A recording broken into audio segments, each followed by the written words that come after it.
Hi, I'm Vicki. Hi, I'm Ken. Hi, I'm Jeff. I'm Bud, and we are the Pickleball Krewe. And welcome to this week's episode of the Pickleball Krewe's podcast. The Pickleball Krewe is a group of pickleball fanatics based in Southeast Louisiana, but passionate about all things pickleball anywhere. Ken will start us off with his review and updates on local tournaments. Then the crew will jump into a discussion of all things paddles.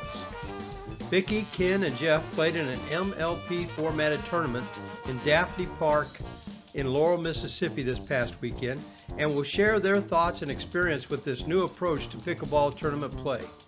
Vicki also was able to corner one of the tournament organizers, and I hope I pronounced this right, J.P. Pinalla Pulido, for an on-camera interview. Jeff shares another one of his Burrs Under My Saddle, and finally Vicki will share a couple of her shout-outs. We'll end the podcast with some photos from the Laurel, Mississippi tournament. And if you enjoy our podcast, please subscribe and like. And welcome to another podcast of the Pickleball Krewe. As usual, we'll start out with Ken and his review of local tournaments.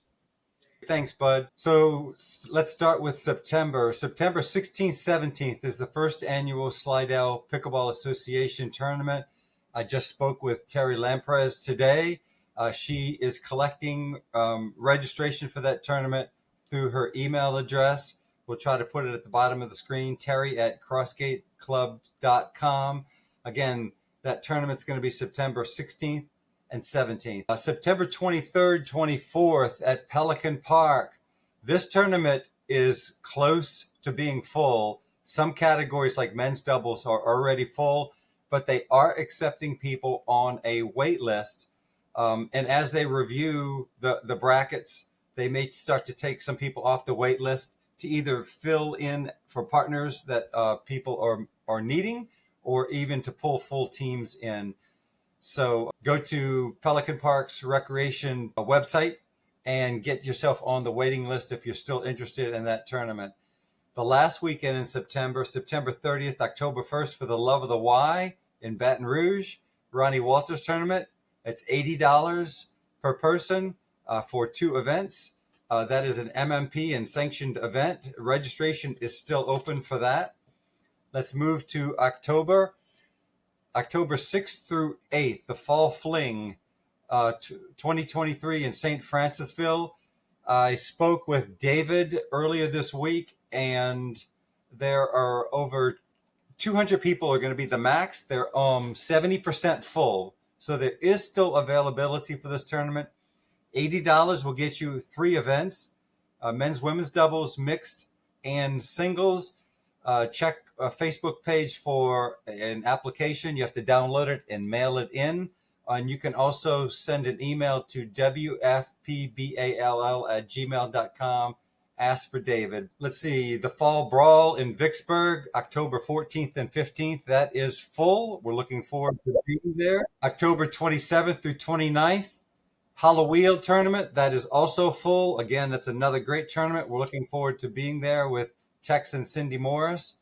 Let's go to November 3rd through 5th. So you have the Louisiana State Games in Monroe. Medalists from this will qualify for the 2024 National Games in San Diego, California. That'll be held next year in 2024. You go to pickleballbrackets.com to register for that.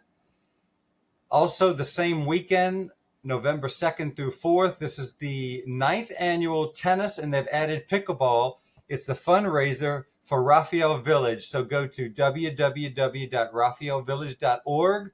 On that website, you can become a sponsor. You can register for the tournament. The patron party will be on Thursday night, the 2nd, at the Exchange. And this tournament will be held at City Park tennis courts and pickleball courts in New Orleans, Louisiana. We also got some new information from Richie that the Canebrake tournament, November 3rd and 4th, is happening. I'm waiting to get an application from Richie. So that's in Hattiesburg. This is a country club that has built 12 brand new outdoor dedicated pickleball courts, and it should be a great event, but more to come on that. Let's see, November 11th, 12th, The Tom Burkhart Magnolia Classic Tournament. This will be at W.O. Lott Park in Daphne, Alabama. We have over 46 people registered. It's $50 per person, and that gets you both gender doubles and mixed doubles. Go to pickleballbrackets.com to register for that. December 1st through 3rd is the second annual Boys Ranch Christmas Classic. This year, it's going to be held at Fritchie Park Gym in Slidell. You'll have gender doubles on Saturday, mixed on Sunday. Friday will be a social and open play. The following weekend, December 9th and 10th, at the Americana YMCA in Zachary, Louisiana, is the Chase Rigdon Pickleball Invitational. Registration has opened. People are already starting to register for that. It is a USAP sanctioned event, and Magnolia Classic are going to help run that, and that should be a lot of fun. Chase did a great job last year. Hey, a couple of quick save the dates. February of 2024, February 27th through March 3rd, Paddles at the Plex in Opelika. March 29th and 30th is the Alabama Open in Clay. And finally, April of 24, I just got word from Marlena. She's going to be holding Youth Organization and Wesley Foundation Tournament. That's going to be the week of April 12th through 14th in Hattiesburg. Marlena's running that tournament. We're going to promote it as best we can. So that's it for tournaments, Bud. We'll turn it over back to you. All right, Ken, thanks. That's a good review. All right, now the crew is going to jump into a little discussion about paddles. And Jeff's going to start us off. All right, thanks, Bud. Today, y'all, we discussed talking to y'all a little bit about all the paddles that are out there. I started playing with a Selkirk, then I moved to Head, then I moved to Yola. Through that process in the beginning, there weren't a bunch of paddles out there, but now there are multiple paddle companies out there, a lot of different ones to choose from. I do want to make note, Ken is an engaged rep, but as you'll see today, this is not an advertisement for Ken. If you want an engaged paddle, you can definitely see him. But we're just going to try to cover a lot of different things about paddles today. And for those that are new, that are starting to play, a lot of times you're going to be playing somewhere where there is a rep. They have demo paddles. Grab one of them and see if you can find, the one that works for you. So we're just going to kind of bounce some stuff around. I think I am fixing to turn it over to Vicki. Right. Just like you mentioned, Jeff, when we first started out playing, I think, there might have been 5 brands. And so I spent a moment going and looking, and I apologize to anybody that I'm missing, but the list has grown incredibly, especially over the last year. So I'm just going to run through it real quickly because you won't believe how many it is. Engage, Electrum, Yola, Gearbox, Head, Selkirk, Ace, Diadem, Vulcan, Babolat, Wilson, Paddletech, Onyx, CRBN, Carbon, everybody says, ProKennex, Legacy, ProLite, and I'm sure there's several more that we're missing, but that is a huge difference from when we first started out with maybe Selkirk, Engage, Electrum, Franklin, Onyx, yeah. maybe 5 or 6 companies. A lot of the tennis racket manufacturers are now jumping in. They just see a big market. Wilson, Penn, ProKennex, Head, those were big tennis racket manufacturers, and so they're seizing the opportunity. That's right. I think they're all trying to come out with that magic paddle that, and of course the cost of paddles has increased as well. So like you're bringing out, Jeff, that when you're just starting out and testing paddles, I think the cost factor makes it that much more important for you to seek out a rep and to play with a demo paddle for a while before you make that big investment. And the other thing is, in the beginning with a lot of our students and stuff, we just tell them, come and borrow paddles and play for a little while, make sure you love the game like the rest of us do, and also get a feel for you like and don't like, rather than running out and buying a $45, $50, $60 paddle at Walmart or, Academy or somewhere like that. We have some recommendations we can make to people to get a good startup paddle before they need to make a big change. I know my evolution through paddles started with a paddle from Walmart, and the only reason I bought it was because it had a picture of a tiger on it. So I thought that was pretty cool. And then I bought a Z5, and the only reason I bought a Z5 was because it was orange, and orange is my favorite color. And then I bought an Onyx Outbreak, and that was really my first good paddle. I And remember then I when you bought played with I remember when you played with that Onyx. yeah. Yep. And then I went to the Electrum, I think it was Pro, and now I'm with the Yola Inspiron. So, and it's just an evolution, and the price increased every time too. I think I paid $19.99 for my Tiger paddle, which I still have. Yes. Well, and back then, you would borrow somebody's paddle and play with it, or like Gearbox for $20, you could get 4 of their paddles in and play with them for a week, and then send it back. And if you bought one, that money went toward it. And some of the online manufacturers will give you 30 days to play with the paddle, I think, but you have to maybe pay to send it back. So there's that opportunity. But now there's so many reps in our area within a 1 hour drive that you can borrow paddles from, that there's almost no excuse that you can try 10 different paddle manufacturers right in your area or in a short drive and really get a full sense of what's out there, what's on the market. So that's a big benefit from 4 or 5 years ago. Absolutely. So let's talk about some of the keys to choosing a paddle, because we just people pick up a paddle and start playing with it, but we're just going to discuss as a group. And look, this is not going to be the encyclopedia, the all end all to be all on paddles, but we want to bring up what we think as a group are 4 key areas when choosing a paddle. And one, we'll start off with the thickness, the core thickness. Most paddles will come in a 1/2 inch or 5/8 inch, which is the equivalent. Some manufacturers use millimeters, so it's 13 millimeters or 16 millimeters. So it's a thinner paddle or a thicker paddle. I have 2 here just to kind of show. You got a 1/2 inch here, and then you got a 5/8 inch here, 13, 16 millimeter. What do you guys play with? Do you play with a thicker or a thinner paddle? And any thoughts on it? I think mine's a 1/2 inch. My Yola is a 1/2 inch, and for me, it's just right. I mean, I like the thickness. I'm sure we're going to talk about it, but I like the grit on the paddle face. Mm-hmm. To me, one of the most important things that for me is how much spin I can get off of a paddle. Right. That's because I try to hit shots with spin on it. So the thinner it is, the more power. The thinner the paddle, you're going to get more power and less control. And the thicker, you're going to get more control and a little less power. And it's just the physics of there's more there to absorb the ball, so the ball kind of stays on the paddle a little bit longer. But that's just one aspect that might give you more control versus more power, a thinner or thicker paddle. Jeff, what do you play with? So I play with the Yola Perseus, and I want to say it's a 16 millimeter.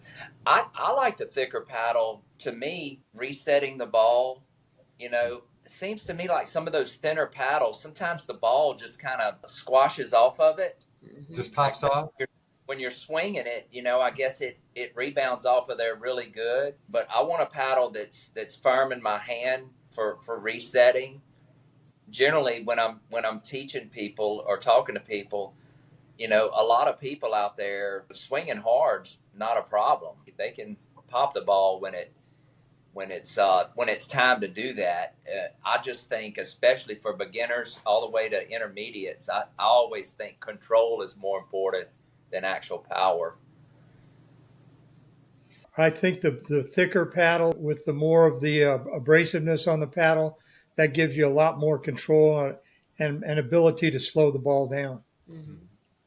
Good point. Good point. I know when we are teaching a beginner class, the first thing they want to do is kind of more bang the ball from the baseline, and bringing them in and working with them on a soft game, teaching them that control, that placement over power, and putting some of the better paddles in their hands just to give them a feel for helping them to control it. So I agree with you, Jeff. I play with a 5/8 inch or 16 millimeter, and I like the feel of that over a thinner paddle. How thin is the gearbox paddle? Because I know it does not have the honeycomb technology, and that honeycomb technology is what provides the thickness and also the absorption of the power, so that when you are blocking and everything. But gearbox does not have that honeycomb technology, correct? Yeah. So you bring up a good point. So as far as the core, you've got solid paddles like a wooden, and you've got this internally pressed molded paddles, kind of like some of the gearbox are. They're a solid paddle. And then most of the paddles that we play with, and most of the paddles on the market, really have a honeycomb core. Mm-hmm. And it's either from a Nomex or a plastic, a polymer, like that Z5 you played with, Bud, a while back. That has a Nomex, and those are very loud paddles when you hit the ball with that Z5. But most of the paddles use a polymer type of a honeycomb core, and it's a proprietary plastic that they use, and that's what that gives it the absorption and the control, using that as a core versus a solid core like a wooden paddle or a molded paddle. But that's a good point, Vicki, that there's a difference between the cores of paddles. And that's why usually with our beginners, I tell them to find something that has the honeycomb technology. I think they're going to do better with it than having something that has too much power or something that's just too sluggish. So, well, one of my problems with paddles today is they're getting so expensive, and really, it's hard to find, without going to the pro level, which that's all anybody ever talks about, is the highest level of paddle that manufacturer makes. But nobody ever talks about the more, intermediate, if you will, intermediate paddles that aren't quite as high in the technology, but still acceptable. I think my Yola Inspiron now is probably dropped down a couple of places in the Yola line of paddles, but nobody really talks about those. The talk is always about the top line, and it's usually the most expensive, and they're getting ridiculous on the cost. I mean, $275 for a paddle, to me, is really hard to swallow. Of course, I thought $175 for my Yola was bad, so who am I? I'm hoping that they're fixing to come out with one that you can put on autopilot to really help. Because some of my shots, when I'm trying to do them manually, they kind of go haywire. Yeah, that was a joke. It's programmable. That would be nice. Right, but the price of the upper end paddles for most manufacturers has gone in the upper 200s. But in our line of paddles, we actually have people playing with paddles at different price points, and they love it. So that's why it's good to try all the manufacturers and try all of their price. You just don't have to go for that top of the line paddle, because you may like a fiberglass surface, you may like a graphite, you may like a different surface that is not the surface, the new surface that's out. Yeah. So give them all a try, and that's a great point, Ken. The beauty of having brand ambassadors and dealers right in your neighborhood. Yep. So let's talk about surface. Surface is the other thing. You've got, again, I'm going to use some Engage paddles as demos here for this. So you got a graphite surface, that you got fiberglass was one of the first surfaces that kind of came out. And this gives you a lot of power. It's a durable surface. It's kind of the jack of all trades surface. You get spin, you get power. And then they came out with graphite a few years back. Graphite gave you more control, but you still had the power. And in the last 2 years, carbon fiber has become a big selling point on a surface. And that's kind of it's the refined touch, the feel. You get the balance of control, not as much power, but you get a lot more control. So again, it doesn't mean that carbon fiber or graphite or fiber, no one is a best fit for everybody. And that's why you've got to get out there and just try as many paddles. I've gone to carbon fiber and I just love the feel for it. I have the most control with playing with a couple of different carbon fiber paddles from our line. What about you guys? What kind of surface do y'all use? I'm graphite right now. I haven't gotten to the point where I feel comfortable enough with the carbon fiber. So graphite is really my go-to right now. I have no idea what mine is. I don't I either. just know I like it. And you aren't on the cutting edge of technology, but we both use those Yolas, and they do have a gritty surface that does help you take pace off of balls, spin some when you're in a position to do that, underhand spin returns and stuff like that. You can just feel it grab on. But have the control. I feel like we have the control in those Yola paddles, which I really like. I would be surprised if those Yolas are carbon fiber that you guys are using. But yeah, it's either that or graphite, one of the two. Mm-hmm, mm-hmm. Yeah, they may be. What about sizes of paddle heads, Ken? Bigger versus... That's a good, you've got, so let's talk real quick. Looking on USA Pickleball rules, a paddle cannot be longer than 17 inches from the butt cap to the end of the edge guard. So that's the most a paddle can be, is 17 inches. And it can't be more than 24 inches if you include the length and the width at the largest point of width. So that's 24 inches. So when you lengthen a paddle closer to 17 inches, they usually take away an inch or two in the width.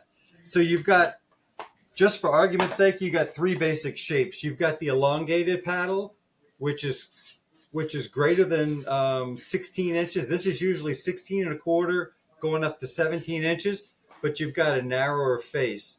So you lose a little bit of sweet spot here, but you're only maybe 7 or 7 and a quarter across. Then you've got a more balanced, which is a 16 by 8. That's kind of like your middle of the road paddle.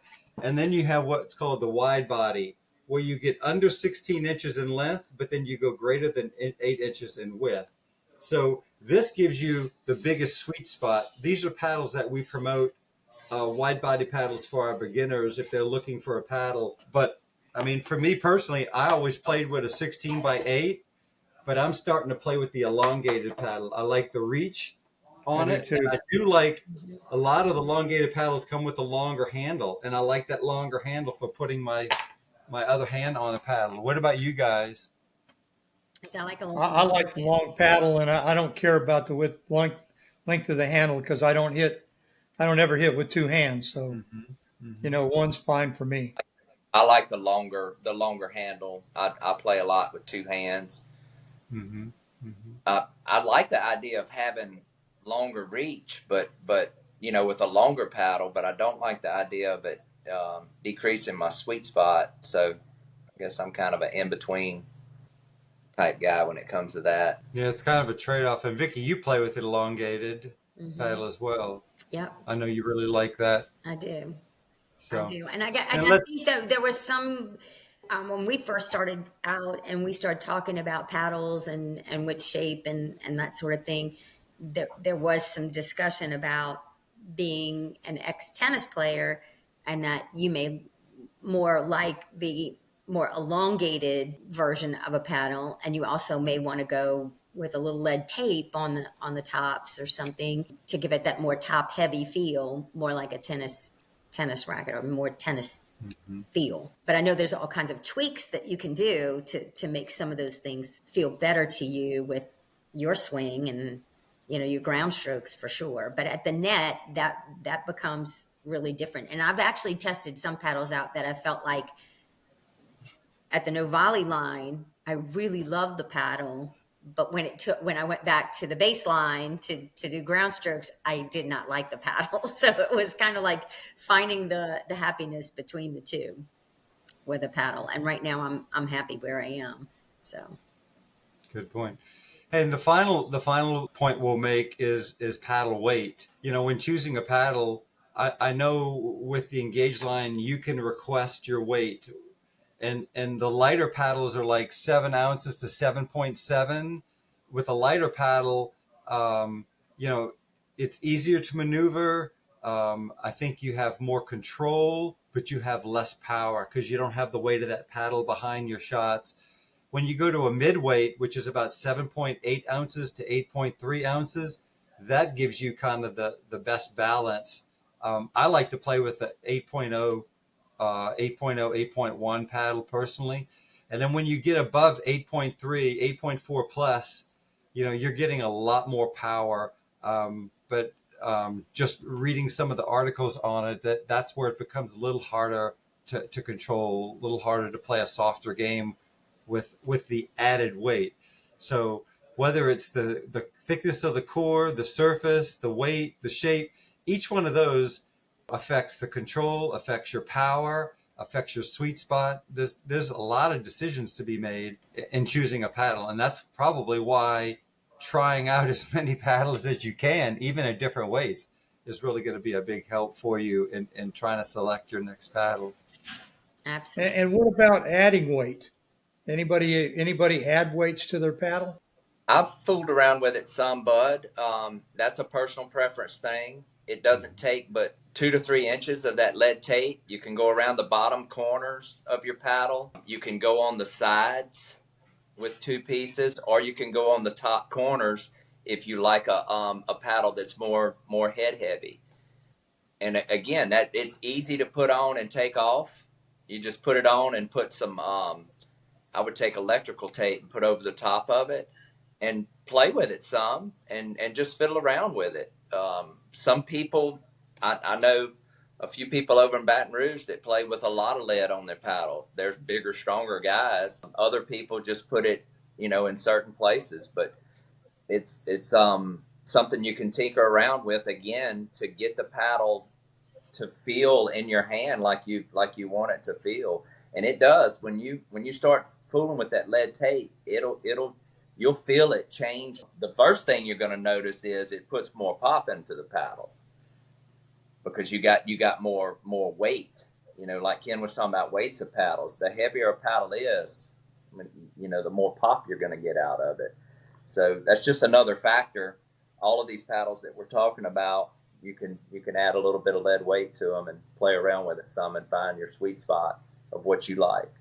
Absolutely. And the one thing to remember is that if you are ordering a paddle and you're unsure, you're safer ordering lighter weight than what you thought and adding the weight as you go than ordering a paddle that's just way too heavy for you and that you're going to be unhappy with in the long run. Right. And I know some people that have tennis elbow and issues like that, the weight becomes really more of a factor. It's if I'm remembering correctly, they said that if you do have tennis elbow issues, do not use a lightweight paddle, that you should be using a heavier paddle. But again, everybody's got that certain sweet spot that you want to get to, but I would definitely order under and add weight than trying something that's too heavy. Well, good. These are all good points that we've made. And when we've talked about availability, I mean, being able to demo these paddles, like we said 4 years ago,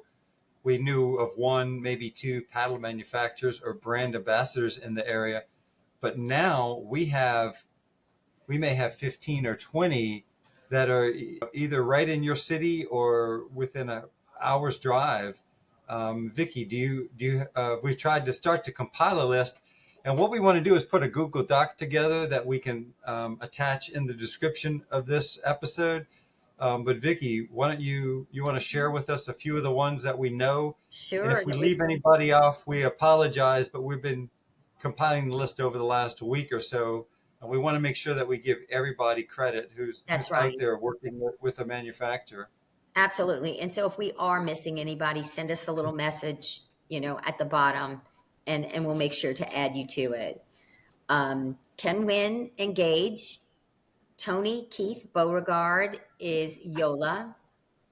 Jen Enault, Michaela Richardson, Terry Lamprez are Diadem.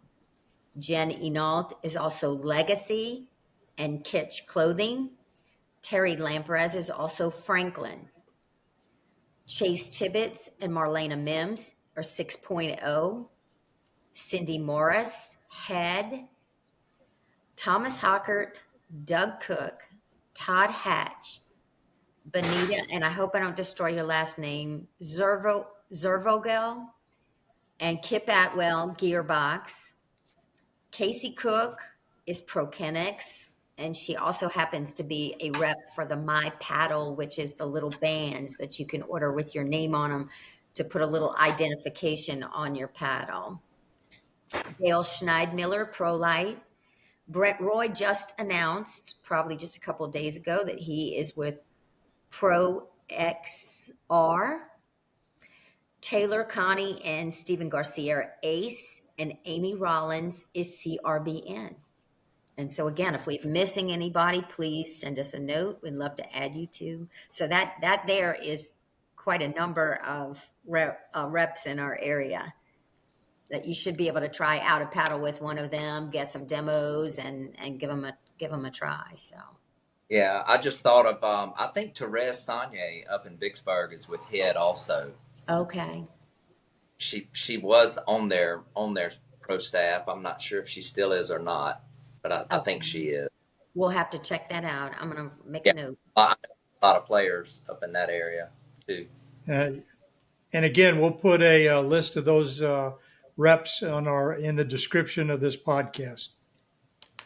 All right. Well, this past weekend, 3 of the 4 crew members were at a tournament in Laurel, Mississippi, and we're going to hear a little bit about that. So yeah, there was an MLP a couple of weeks ago or a couple of months ago put on by Marlena up there. Well, this time Marlena and JP Padilla, I think is his last name. He is a local tennis pro up there that's really getting into pickleball, and him and her put this one on together. Y'all, if you haven't played an MLP event, you need to check it out. I'm not saying it's for everybody, but it is a different feel than a regular tournament. It's a team situation where you're playing with 3 other people on your team. You sign up. You don't know who you're going to play with. They will pick captains, and that morning of the tournament, they go inside while players are warming up and they draft the teams. And then you come out and you find out who your team is. A couple of things about it. It's a great way. If you're a 3-5-4-0 player in that range, it's a great way for you to get on the court with some high level players that will take you under their wing, and you'll be playing against higher level players. If you go to a tournament and sign up 3-5-4-0, you're more than likely not going to be playing against 4-5 and 5-0 players. But if you put yourself out there and get into one of these events, I think you'll see it creates very interesting matchups. And when you can get on the court beside a really good player, it can bring out your game even more. When you do go back to your regular skill level, I just think it provides a confidence there that you can't get anywhere else in this unique situation. That's a good point. It's not just playing against the higher level. You're partnering in some cases with the higher level player, and you're discussing strategy with, so these upper level 4-5, 5-0 players that you would normally get the chance maybe to be on a court with. So it is a great opportunity, a great learning experience. It sure is. And I tell you, I played team sports as a young girl, baseball, basketball, volleyball, so many things like that just, you have just so much team spirit. And this was the first time in ages that I actually felt like I was part of a team and rooting a whole team on. And it's amazing how everybody's just so supportive of each other. And that was such a good feeling. It really was. I mean, it was, like Ken said, discussing the strategy of who's going to play with who and who's the better matchup and everything else. But you discuss it as a group. And when you're having those big points and everything, everybody's cheering each other on. So it really brought me back to feeling like a part of a team. And that was nice. It was really, really nice. It was a great fun day, really good competition. And there were so many matches that We actually had one that we won that was 18-16. So that's how tight these matches were. Really, really good and a lot of fun. We talked about the benefits for lower skill, like, 3-5-4-0s, but I think for the 4-5-5-0s, for them to be able to draft a team and then try to take that team and help figure out ways to win, I think it's a benefit for them too. Because if you I've said this several times, if you are the player that you think you are, then you should be able to take a variety of players and from a strategy standpoint, be able to try to strategize and figure out ways to win pickleball games. I think the two teams that ended up winning it, I played with JP last time. He was my first pick. Well, he was a team captain this time, and I learned that day from him. He's a great strategist. He's just good at figuring things out. He's good at figuring out what's working within a match. I feel like I'm getting better and better at that, but that day playing with him really helped me to get a little better at that side of the game. That's great. Just a couple of questions. First of all, did they do rally scoring? Yes. Yes. Yeah. And did anybody ever have to play a dream breaker? I played yeah. 3, I think. We played one dream breaker. Wow. Because I think partially because of the heat, instead of rally scored to 21, we rally scored to 15. But like Vicki said, she had an 18-16 match. I had a 16-14 match. At rally scoring, the team in the lead gets frozen. What is it? 1 point shy of what would it take to win the match, and the other team gets frozen a point or two less than that. So we got to that point in multiple matches where you only could score then as a serving team. So these matches went on for a little bit, and it was exciting. It was a lot of fun. Every little mistake, a missed serve, and you've just given up a point. So you have to. You got to play cautious, but not too conservative. You play within yourself. You just have to try to play smart. But it was a lot of fun. Right, but it's more. It's like the basics to definitely realize is that your serve and your return a serve you don't want to miss. Those are two really, really important things that you just know you have to get in. And it's been my experience in rally scoring. You have to really concentrate on minimizing unforced errors. You do. Yeah. Well, good. In a regular game, an unforced error is probably only going to hurt you half the time, because a lot of the times when you make one, it's when your team is serving and it's no penalty. But when you're in rally scoring, every shot counts. Right. Yeah, a good example of that. Me and Sherry Kirschenhauser were playing against Andre McGrath and Brent Roy, and the changeover occurred at 8, and they were at 8-6. And in the first half of that game, I had missed 2 of my serves, and I was making the point to Sherry. I said, "I'm so sorry about those 2 serves. That was a killer. It could have been 8-6 me and her if I would have just gotten those 2 serves in. I think I hit 1 wide and 1 deep, and that's just the kind of mistakes that you can't have." Every point matters. That's the thing. Every point matters. That is for sure. And especially in that tiebreaker, the 1 point, I had no idea, but the 1 point could truly matter. My singles play, and I told everybody, if I'm going to do this again, I better go practice singles, because my singles playing was not up to snuff. But there was this 1 point that I had to make in order to keep my team in. And after that 1 point, we then changed over to Rude, who's much stronger, and I ended up getting the point. He came on and he won the next point, and we won the match. So that's as crazy as you think. I may not have gotten any other points in playing singles, but I got that one important point. So that also makes a big difference. Mm-hmm. From a momentum standpoint, your team kind of got, all right, good. She got that last point for us, and he walked onto the court feeling more confident. The other interesting thing for me is when you go to these Dream Breakers, the matchups that it puts on the court. At one point, I saw Vicki against Phil Harrington. At another point, Big bad Phil Harrington. yeah, at another point, I saw John Breen against Andrea McGrath. So you don't know how things are going to sort out.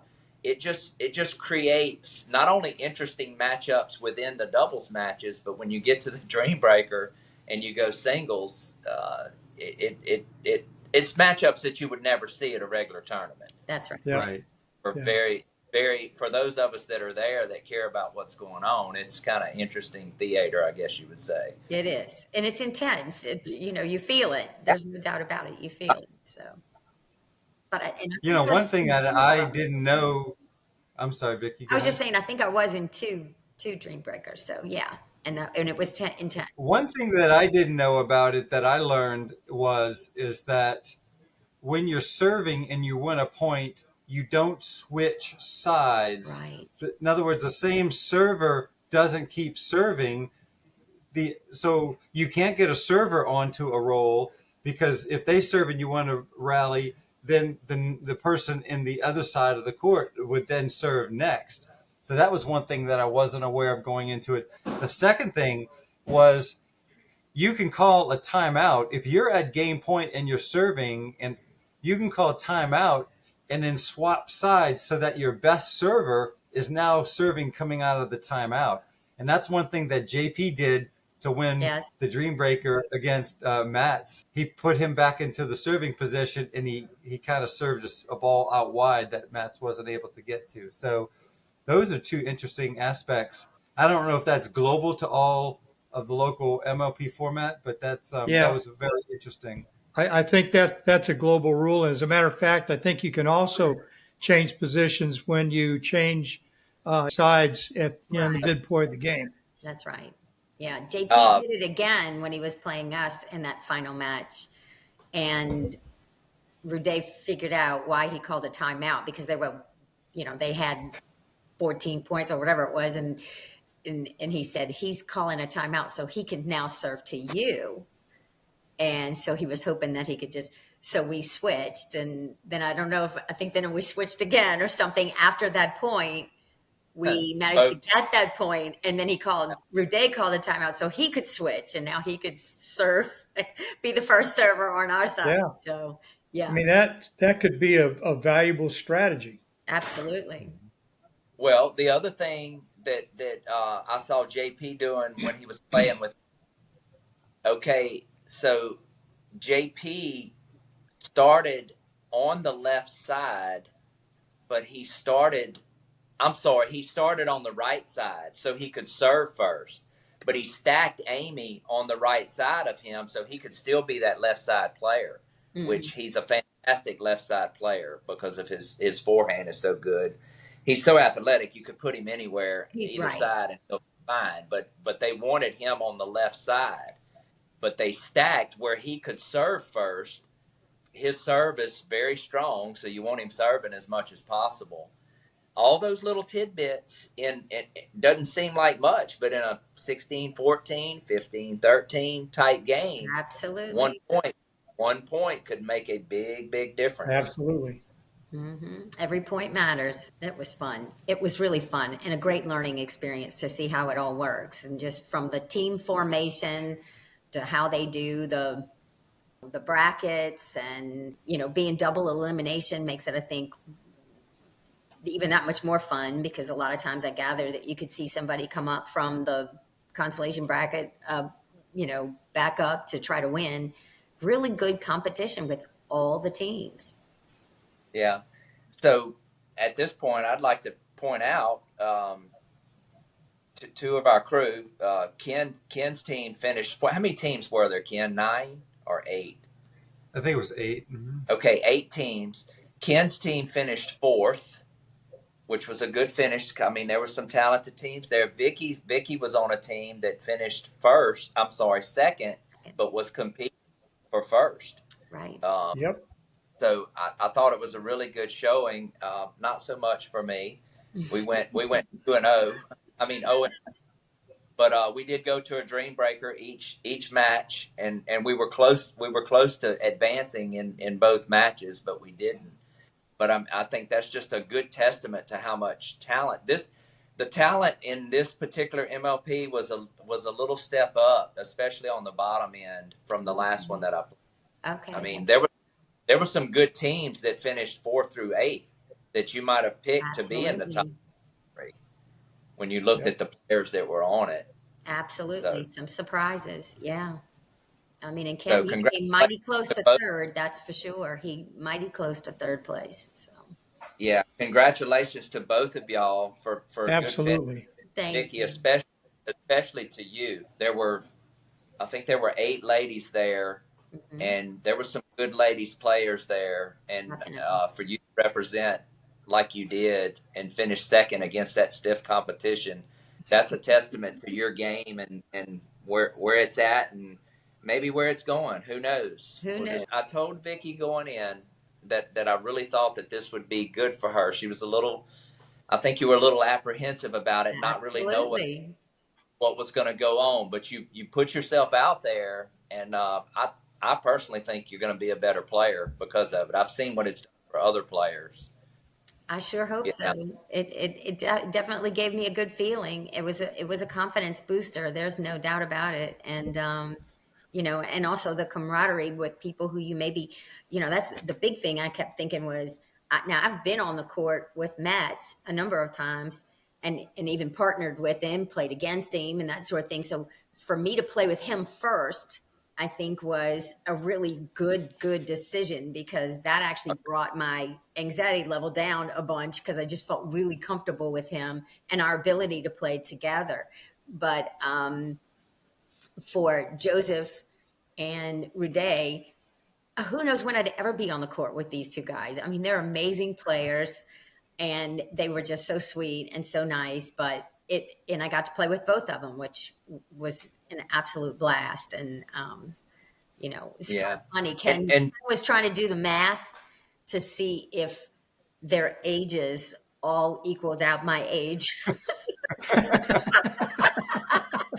Because I kept making a big deal over, okay, I happen to be probably the oldest lady, not only here in this tournament, but I'm definitely the oldest lady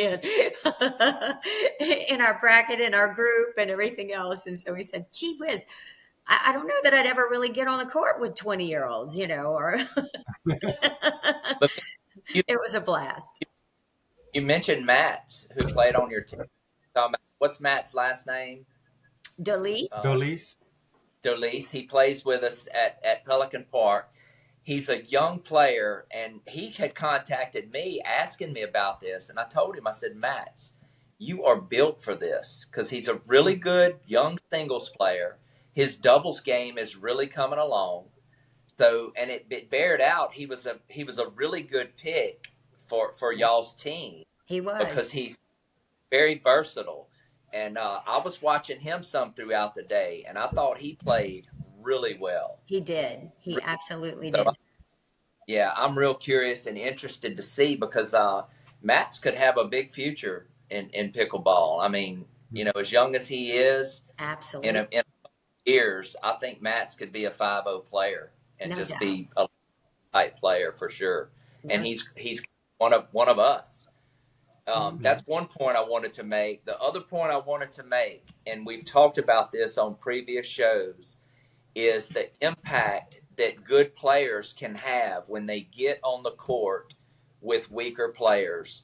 You just don't realize how much impact you can have on somebody's game from several different standpoints. And some people out there are going to hear me say that and they say, well, that's not even on my radar to do that. Okay, well, it cannot be on your radar to do that, but I'm telling you, in my mind, when you lift an entire group of players, the players at the top are going to be pushed up even higher. Absolutely. So that's why another reason why I think that these MLPs are going to be such building block type deals to raise the level of pickleball in our area. And you don't have to, that was a high level MLP we played in, but they had a lower level one the day before.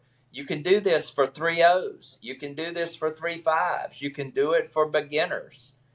And I think it's going to be just a good experience all the way around for pickleball in our area. I totally agree. I mean, just the confidence that I got from it and the blast that I had playing it, I know it could be beneficial to anybody at any level. And I agree with the higher end players being part of the team and part of giving you that support and really being able to work that strategy. It's just, it's a great learning experience. It really is. And Vicki, you got a chance to sit down with JP and talk to him about the tournament, didn't you? And I think I've got a copy of that interview, so we'll go to that right now. Vicki here, coming to you on location in Laurel, Mississippi at Daphne Park. And JP, who is a co-tournament director with Marla Men's, is here for a little quick interview to tell us a whole lot more about this MLP tournament going on. So now this is going to be our first MLP tournament. So there's so much that we need to know all about it. But let's start out with how many players you have today, how many players you maybe have tomorrow, or teams maybe, and how it works. They're team captains that pick players. And so for today it was under 4-0 level. We had 10 teams, so 40 people. There was 10 girls and 30 guys. Each team had to have one girl, and they play. The scoring is rally to 15 points. So basically, you don't switch sides, you stay on the same side, and you switch serves, and you win points every time. It's not only with the serve; you win point every time. Tomorrow we're gonna have over 4-0. We have right now 8 teams. I'm sure there's some spots left to sign up, and we'll play the same rally to 15. One girl on each team, and that's it. Yeah, and there's also there is a opportunity bracket, as Ken likes to call it, an opportunity bracket as well. So it is a double elimination. Is that correct? Yeah, double elimination. So if you lose your first match, you can still make it to the final and win the whole tournament. If you lose 2 times, then you're out of the tournament. But, right. Yeah. And this is a money winner. Is that right? It is a money winner. Winner wins $800. And also wins a share from Chanek. It's one of our sponsors for this tournament, and it wins a gift card for Fabel Half Coffee House. It's a coffee shop in Harrisburg. They're also one of our sponsors for this tournament. That's great. So the winners get a lot. That's a lot of fun. Yeah. So I know there's a bunch of different formats and that sort of thing, and ways to do an MLP. Is there anything about what you guys are doing here that makes it a little more unique? I guess having one lady per team might make it a little different. Yeah. Well, it's supposed to be 2 ladies, 2 guys, but there's not enough ladies to sign up, so we do 1 lady in each team. But since it's so hot, we make it go to 15 and not to 21. The score should go to 21, but I don't think that's right. And it is win by 2 though, so it is. So it can get longer. I mean, also one thing, you have to win 3 matches, but if the match is 2, then you play a Dream Breaker, which is singles. So each player plays 4 points. You make like a lineup, 1 to 4. Then each player plays 4 points until you get to 15. Gotcha. And I understand there's a whole strategy about that Dream Breaker that you know, but depending on who your opponent might line up, one team has to show their lineup. Is that correct? Is it the home team has to show their lineup? So at the beginning of the match, you choose a home team. That home team has to show the lineup first for doubles. Then if you go to a Dream Breaker, then it switches. So the home team is going to have to wait for the visitor team to show the lineup for singles. So that's great. And so there's some strategy about who you're going to put up against too, right? You can, some teams might stack and throw 1 match and win 3 matches, and so they don't have to go to the Dream Breaker. Some teams want to go to the Dream Breaker because they have better singles people. So it's very interesting. So the biggest thing that we hear about it is that it's a lot of fun, and there's a lot of coaching, yelling coaching, like that. You don't have to wait for a timeout to coach. You can just coach right across the fence. So we hear a lot of that goes on, but probably the biggest thing is that everybody said it's really a lot of fun. Oh my gosh, yeah, I love it. I love it because it makes it more like a team sport. And I don't know, I have a tennis background. I play college tennis, so I know it reminds me a lot of like being and playing against other universities and having the coach coaching me. And it's a lot of fun. Right, that camaraderie that goes on, and it's more like a team, like you say, than an individual and then sport. you can also, like, you meet up with your team after each match, and you can switch, you can do a timeout, go talk to your other teammates. Right. It's super fun. Yeah, I like it a lot. That's great. Okay, Yeah. so what would be your best advice for two people who have never played in an MLP tournament before? What would you tell us? Well, if you're gonna be a captain, then you really have to research who is playing the tournament and pick good, pick smart. Also thinking about dream breakers, who is gonna be a good singles player at the end, because those dream breakers are key. Yes. If you go to them, you don't want to have like people that don't want to play singles. Right. You know? Right. So, but if you're not a captain, you just, like, if you get in a good team, then good. If you don't get in a really strong team, then maybe stack and do strategy with your captain and. Right. To get to the dream breaker, maybe. And just really focus on that strategy of the team. Yeah. Gotcha. And see who you're playing to, and right. That makes sense. Yeah, it's a lot of strategy. That's great. That's great. Well, we're looking forward to it, and it looks like you guys have had a successful day today. You're about to have your finals, I think, go off, which is final, so. Oh, this is the finals here. That's great. All righty. Well, we appreciate your time. Thank you so much for being with us. All righty, Bud. Back to you. Hey, that was a great interview, and now it's time for Jeff's Burr Under My Saddle. You're a burr under my saddle, you're a thorn sticking in my side. All right. Y'all getting tired of hearing birds under my saddle, or are they okay? No, they okay? We love them. If nothing else, I like the music. Okay, this week's Burr Under My Saddle. People, y'all have got to stop standing on the baseline or inside the baseline when you're returning serve or after you serve and you're trying to hit your third. Okay, I see it left and right, mostly in, say, 3-5, some 4-0, but below that. You have to get yourself, what's going on is, if they put you in neutral or back you up on a return of serve or on a third, you're late getting to the net, and it's costing you points left and right. What you need to do, there's a couple of factors that you need to look at. When I step out on the court, I'm gauging the strength of the servers over there that I'm playing against. Okay? It may be a male and a female. The male may have a strong serve. The female may have a weaker serve. But I'm trying to figure that out, and I'm going to determine where I'm going to stand depending on which one is serving. The second factor is wind. If there's a hard wind blowing at you, that serve's coming downhill at you, and you better back up. Okay? If there's a strong wind going the opposite way, then that serve is going to be knocked down. And this is things that we need to think about, that you don't have to be some great player to just get your body in the right position. So stop standing on that baseline and letting them get that ball at your feet. And that's this week's Burr Under My Saddle. All right. Thank you, Jeff.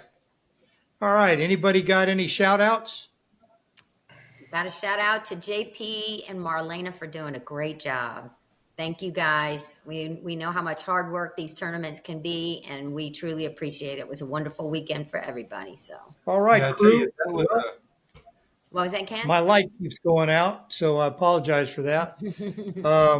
Anybody else have anything else they want to cover in this podcast? I'll tell you, that MLP tournament was a blast. When I first heard about the format, I thought, that would be okay. But I like the traditional formats. But that's a lot of fun, because it's kind of like opening a present that morning, not knowing who you're going to be partnering with.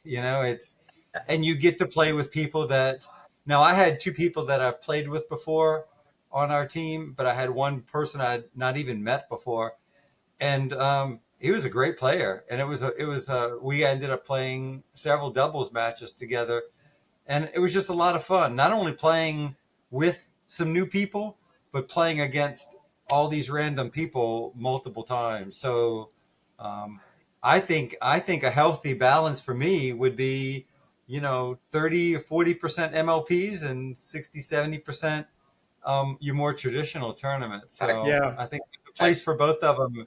and I hope they're here to stay. I'd like to get into more of them in the future. Just a shout out to all you tournament organizers out there. Put on some of these MLPs. You'll get plenty of people sign up for them. No doubt. Oh yeah. All right, crew. Well, it's been a good discussion today. Really enjoyed hearing everything. We're going to close it out for now and see everybody next week. Say goodbye, everybody. See y'all next week. Bye-bye.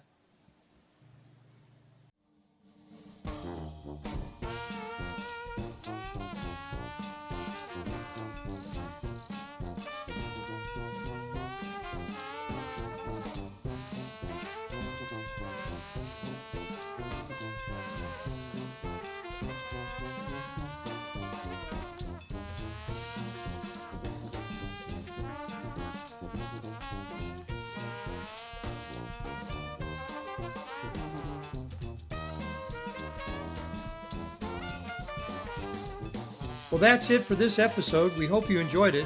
Be sure to leave any comments and please like and subscribe to our channel. Thanks again and see you next week.